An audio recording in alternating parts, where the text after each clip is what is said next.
29 जून 2023 को physics journal में एक पेपर पब्लिश किया गया जिसमें ब्रह्मांड में चारों ओर फैली खास तरह की लहरों यानी वेव्स का जिक्र किया गया। ऐसी वेव्स जिनमें हमारी अपनी मिल्की वे गैलेक्सी एंड ब्रह्मांड की हर गैलेक्सी समुद्र में मौजूद जहाज की तरह फ्लोट हो रही है। और अभी आप जब इस वीडियो को देख रहे हैं ना, तब भी ये मिस्टीरियस वेव्स हर समय हर वक्त आपके और मेरे अंदर से गुजर रही है और हमारे एटम्स को भी डिस्टर्ब कर रही है, जिनकी डिटेक्शन के लिए भी वैज्ञानिकों को ब्रह्मांड में मौजूद न्यूट्रॉन स्टार्स की मदद लेनी पड़ी। लेकिन वैज्ञानिकों के मुताबिक हमें इन वेव्स की मौजूदगी से डरने के बजाय खुश होना चाहिए, क्योंकि अब इन मिस्टीरियस वेव्स के जरिए हम ब्रह्मांड की कुछ ऐसी मिस्ट्रीज का पता लगा सकते हैं जो शायद पहले सॉल्व करना पॉसिबल ही नहीं था, जैसे बिग बैंग एक्सप्लोजन, पृथ्वी से दूर मौजूद प्लैनेट्स एंड स्टार्स का internal atomic structure and even black hole inside structure. पर सवाल आता है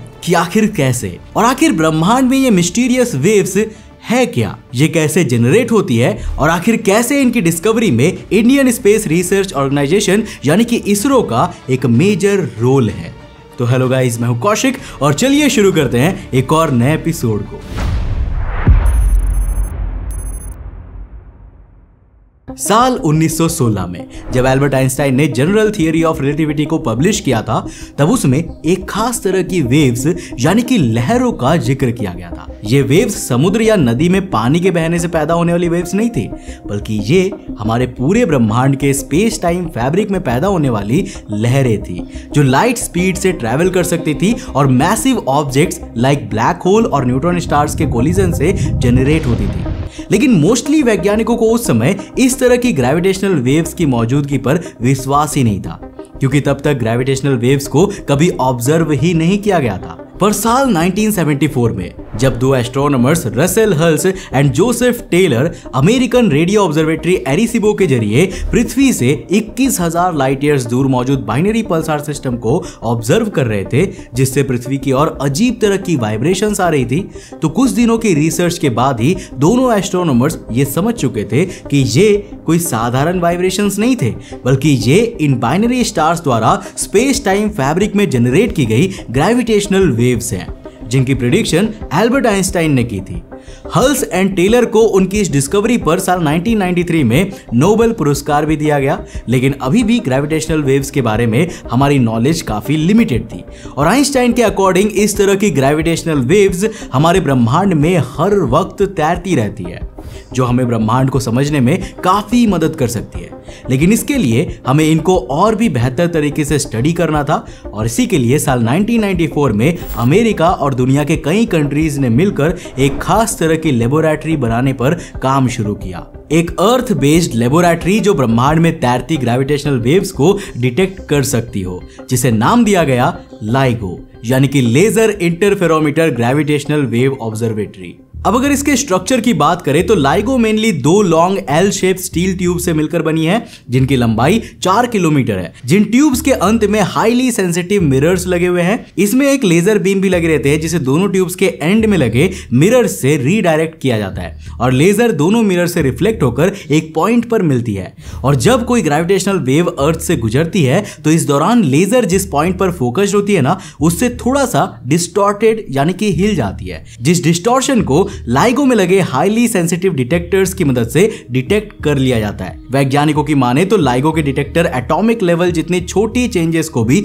डिटेक्ट कर सकते हैं। अब वैसे तो लाइगो द्वारा ऑब्जर्वेशन साल 2001 में ही शुरू हो गई थी, लेकिन इन्हें सबसे बड़ी सफलता 14 साल बाद और आइंस्टाइन के प्रेडिक्शन के ऑलमोस्ट 100 साल बाद साल 2015 में मिली। क्योंकि पहले जो ग्रेविटेशनल वेव हमारी थियरी बुक्स के अंदर मौजूद थी ना, और जिनकी केवल आइंस्टाइन ने प्रेडिक्शन की थी, उसे अब लाइगो फैसिलिटी के कारण फिजिकली डिटेक्ट कर लिया गया था, जो background gravitational wave 1.3 billion light years दूर मौजूद दो विशालकाय ब्लैक होल्स के आपस में मर्ज से उत्पन्न हुई थी। और इस तरह लाइगो द्वारा ग्रेविटेशनल वेव्स का डिटेक्शन ह्यूमन हिस्ट्री की कुछ सबसे ग्रेटेस्ट अचीवमेंट्स में से एक था। क्योंकि ग्रेविटेशनल वेव लाइट के बाद ब्रह्मांड की इकलौती ऐसी चीज है जो हर सेलेस्टियल ऑब्जेक्ट के अंदर से होकर गुजरती है। यानी केवल ग्रेविटेशनल वेव्स के स्टडी से हम ब्रह्मांड को समझने का एक नया तरीका ढूंढ सकते हैं और केवल ग्रेविटेशनल वेव्स के जरिए दूर मौजूद प्लैनेट्स एंड स्टार्स के इंटरनल स्ट्रक्चर तक को समझ सकते हैं। पर इसके लिए हमें इन्हें और अच्छे से समझना था। पर देखो दोस्तों, लाइगो फैसिलिटी के साथ प्रॉब्लम यह है ना कि इसके जरिए आप स्मॉल वेवलेंथ की हाईली एनर्जेटिक ग्रेविटेशनल वेव्स को तो इजीली डिटेक्ट कर सकते हो, लेकिन जब बात वीक एंड बिग वेवलेंथ वाली ग्रेविटेशनल वेव्स की आती है, खास करके ऐसी ग्रेविटेशनल वेव्स जिनकी wavelength thousands of light years में फैली हो, वहां पर लाइगो फैसिलिटी डिटेक्टर्स पूरी तरह से फेल हो जाते हैं। But there is a second way, जिसकी मदद से हम यूनिवर्स के इस ओशन में फ्लोट हो रही स्मॉल से स्मॉल ग्रेविटेशनल वेव को भी डिटेक्ट कर सकते हैं। जिस तरीके से हमें ऑब्जर्वेशन में ग्रेविटेशनल वेव्स के बारे में काफी स्ट्रेंज बातें जानने को मिली, कुछ ऐसी बातें जो इन्हें बिग बैंग के शुरुआत से लेकर यूनिवर्स में हुए rapid inflation process and cosmic string theory तक से कनेक्ट करते हैं। तो साल 1960s के दौरान रिसर्चर्स ने देखा कि यूनिवर्स में मौजूद पल्सार, खास करके मिली सेकेंड पल्सार्स जो हर एक सेकेंड में 100 and even thousands of time spin करते हैं, जिनका ये स्पिन साइकिल एटॉमिक क्लॉक से भी ज्यादा एक्यूरेट होता है, जिसके कारण अगर हम इनसे हर स्पिन के बाद अर्थ की ओर आने वाली लाइट की डिस्टेंस एंड टाइम को मेजर करें तो उस फिक्स्ड डिस्टेंस एंड टाइम में होने वाले छोटे छोटे चेंज को स्टडी करके हम यूनिवर्स में तैर रही बड़े बड़े वेवलेंथ ग्रेविटेशनल वेव्स को भी इजीली डिटेक्ट कर सकते हैं। क्योंकि ग्रेविटेशनल वेव्स स्पेस टाइम को स्ट्रेच करती है, जिनके कारण इन पल्सार्स एंड अर्थ के बीच की डिस्टेंस बहुत स्मॉल अमाउंट में बढ़ती है और घटती है, जिनसे इससे आने वाली लाइट की टाइमिंग में भी थोड़ा सा ही सही लेकिन चेंज तो होता है। और इन्हीं चेंजेस की कैलकुलेशन से हम वीकेस्ट ग्रेविटेशनल वेव्स को भी डिटेक्ट कर पाते हैं। सुनने में काफी कॉम्प्लिकेटेड लग रहा है ना? अच्छा चलो एक एग्जांपल से समझते हैं। तो जब समुद्र में शिप्स तैरती है ना, तो उनमें कुछ नेविगेशनल लाइट भी लगी होती है, जिनकी मदद से आप दूसरी शिप की मूविंग डायरेक्शन को डिटरमाइन कर सकते हैं। अब अगर आप अपनी शिप से समुद्र में तैरती किसी दूसरे शिप की नेविगेशनल लाइट को देखते हैं और आप पाते हैं कि वो लाइट काफी तेजी से ऊपर नीचे हो रही है, तो इसका मतलब यही होता है कि वो शिप किसी बड़ी समुद्री लहर या फिर तूफान में फंसी है। ऐसे में दूसरा शिप सेलर उस तरफ जाना अवॉइड करते हैं। लेकिन इसी लॉजिक से जब पल्सार स्टार्स की लाइट पृथ्वी तक आते हुए डेविएट होती है, तो हम ये मानते हैं कि इस बदलाव का कारण ग्रेविटेशनल वेव्स की लहरें हैं, जो स्पेस टाइम में पल्सार्स जैसे हेवी सेलेस्टियल ऑब्जेक्ट को भी मूव करके उनकी डायरेक्शन को चेंज कर रही है। पल्सार्स के जरिए ग्रेविटेशनल वेव्स को डिटेक्ट करने का सबसे पहला सर्वे साल 2016 में पल्सार टाइमिंग एरे यानी कि PTA नाम से शुरू किया गया था। लेकिन इस तरह ग्रेविटेशनल वेव के डिटेक्शन मेथड पर रिसर्च मेजरली लास्ट डिकेड से ही शुरू हो चुकी थी, जिसमें दुनिया भर के बेस्ट रेडियो ऑब्जर्वेटरीज ने अपनी लोकेशन के हिसाब से अलग अलग पल्सार से आने वाले लाइट को डिटेक्ट करना शुरू कर दिया था। जिनमें सबसे पहला था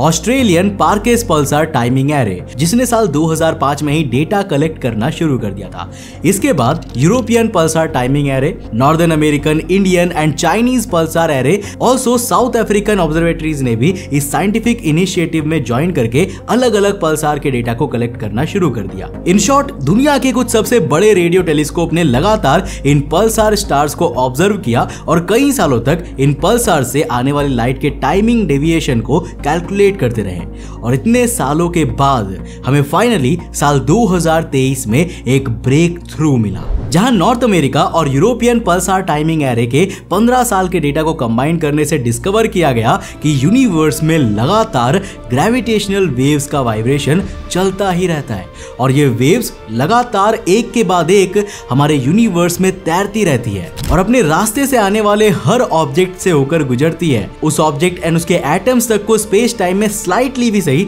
पर डेविएट करती है, जिस डेटा को बाद में Indian and Chinese Pulsar timing array द्वारा भी कंफर्म किया गया। पर इस पूरी रिसर्च में वैज्ञानिकों को इन ग्रेविटेशनल वेव्स के बारे में एक और खास बात पता चली कि ये बड़ी वेवलेंथ वाली ग्रेविटेशनल वेव्स केवल मैसिव ऑब्जेक्ट्स के कोलिजन से ही पैदा नहीं होती है, बल्कि ये हर समय डेवलप हो रही है और हमारे चारों ओर मौजूद है। इसके अलावा recently European Pulsar timing array के डेटा को इंडियन पल्सार टाइमिंग एरे के साथ कंपेयर किया गया और यहाँ भी डेटा के सेम रिजल्ट्स थे, जिन रिजल्ट्स को 2024 में पब्लिश किया गया। ऑब्जर्वेशन में भी यही पॉइंट आउट किया गया कि यूनिवर्स में हर तरफ हर समय ग्रेविटेशनल वेव तैर रही है, जिनका मैग्नीट्यूड काफी कम है, इसीलिए हम उन्हें महसूस नहीं कर सकते। तो देखो, कई वैज्ञानिकों के मुताबिक ना ये डिस्कवरी एस्ट्रोनॉमी के फील्ड में एक रेवोल्यूशन ला सकती है, क्योंकि अब हमारे पास एक ऐसा चीज है जिसके जरिए हम यूनिवर्स को और भी बेहतर तरीके से और भी डीप लेवल से स्टडी कर सकते हैं। क्योंकि ये ग्रेविटेशनल वेव्स हर समय इस यूनिवर्स में हर एक ऑब्जेक्ट के अंदर से एटॉमिक लेवल पर होकर गुजरती है, और अगर हम इन ग्रेविटेशनल वेव्स की और भी बेहतर तरीके से डिटेक्शन कर पाए तो हम इनके जरिए सुपरनोवा, कॉस्मिक डार्क एनर्जी, दूसरे celestial objects like planets, stars and even Galaxy के स्ट्रक्चर्स के बारे में भी काफी कुछ जान सकते हैं। यहां तक कि ब्लैक होल के इंटरनल स्ट्रक्चर के बारे में भी, जो आज भी हम ह्यूमंस के लिए एक मिस्ट्री बना हुआ है। इसके अलावा इन ग्रेविटेशनल वेव्स के जरिए यूनिवर्स के कई हिस्सों को हम मैप भी कर सकते हैं, और क्योंकि इनमें कई ग्रेविटेशनल वेव्स बिग बैंग के बाद से ही यूनिवर्स में चारों ओर तैर रहे हैं, इसीलिए इससे हम बिग बैंग के बारे में भी काफी कुछ जान सकते हैं। लेकिन अब सवाल ये आता है ना कि आखिर ये लगातार यूनिवर्स में तैर रही ग्रेविटेशनल वेव्स जनरेट कैसे हो रही है? आखिर इनका सोर्स क्या है? तो अभी इनके डिटेक्शन के बाद हम ये तो जानते हैं कि यूनिवर्स में ये मौजूद है और पूरे यूनिवर्स में ये लगातार चारों ओर से तैर रहे हैं, लेकिन हमारे पास ना अभी भी इसके बारे में जवाब नहीं है कि आखिर ये इतनी बड़ी बड़ी वेवलेंथ की इतनी वीक ग्रेविटेशनल वेव्स जनरेट कैसे हो रही है। क्योंकि ज्यादातर ग्रेविटेशनल वेव्स बड़े मैसिव न्यूट्रॉन स्टार्स और ब्लैक होल्स के कोलिजन से ही जनरेट होती है, जैसे कि साल 2015 में हमने ब्लैक होल्स के कोलिजन के दौरान देखा। लेकिन इस तरह की रेगुलर इंटरवल पर लगातार, वो भी इतने कम एम्पलीट्यूड पर ग्रेविटेशनल वेव्स प्रोड्यूस होना और पूरे यूनिवर्स में लगातार फैलने को लेकर वैज्ञानिकों के बीच कई थियरीज है जो इन ग्रेविटेशनल वेव्स की एग्जिस्टेंस का कारण एक्सप्लेन करने की कोशिश करती है। जैसे कि कुछ वैज्ञानिकों का मानना है कि इन ग्रेविटेशनल वेव्स का जनरेशन यूनिवर्स की कॉस्मिक स्ट्रिंग्स के वाइब्रेशन से हो रहा है। कई वैज्ञानिकों ने इन्हें बिग बैंग से जोड़कर देखा है और उनकी थियरी है कि बिग बैंग के तुरंत बाद जब यूनिवर्स में रैपिड एक्सपेंशन हुआ था ना, जिसे इन्फ्लेशन कहा जाता है, उस दौरान जब यूनिवर्स एक एटॉमिक लेवल से कॉस्मिक लेवल तक बढ़ा हुआ, तब उस समय इन ग्रेविटेशनल वेव्स का फॉर्मेशन हुआ होगा, जो आज भी इस यूनिवर्स में big bang and inflation process की एकोज के रूप में मौजूद है। इसके अलावा कई वैज्ञानिक इनका फॉर्मेशन ब्रह्मांड में मौजूद डार्क मैटर और मिस्टीरियस न्यूट्रिनो से भी करते हैं। बट इन शॉर्ट कहूं तो अभी हमारे पास इतना डेटा है ही नहीं कि हम इन ग्रेविटेशनल वेव्स के एग्जैक्ट सोर्स को पिन पॉइंट कर सके। वैसे दोस्तों, अभी इन पर लगातार रिसर्च जारी है और कुछ साल बाद ही ये क्लियर हो जाएगा कि इन ग्रेविटेशनल वेव्स का रियल सोर्स क्या था, जिसका अपडेट भी आपको इस चैनल पर मिल जाएगा। तो मेक श्योर कि आप अंतरिक्ष टीवी को सब्सक्राइब जरूर करना। मुझे उम्मीद है कि आपको इस वीडियो से कुछ नई जानकारी जरूर मिली होगी। अगर मिली तो इस वीडियो को लाइक कर देना और अपने दोस्तों के साथ जरूर शेयर करना। वैसे दोस्तों, अगर आपको ये वीडियो पसंद आया ना, तो मैं आपको रेकमेंड करूंगा कि आप अगला वीडियो इसे जाकर देखें, जिसमें हमने बात किया है कि क्या हम अपने सूरज को मूव कर सकते हैं। वेल देखो, मोटा मोटा कहा जाए तो इसका जवाब हाँ में होगा, लेकिन आखिर ऐसा कैसे कर सकते हैं, ये जानने के लिए आप इस वीडियो को जाकर देखो, बहुत इंटरेस्टिंग है। मैं मिलता हूं आपको नेक्स्ट एपिसोड के साथ, तब तक के लिए बाय, जय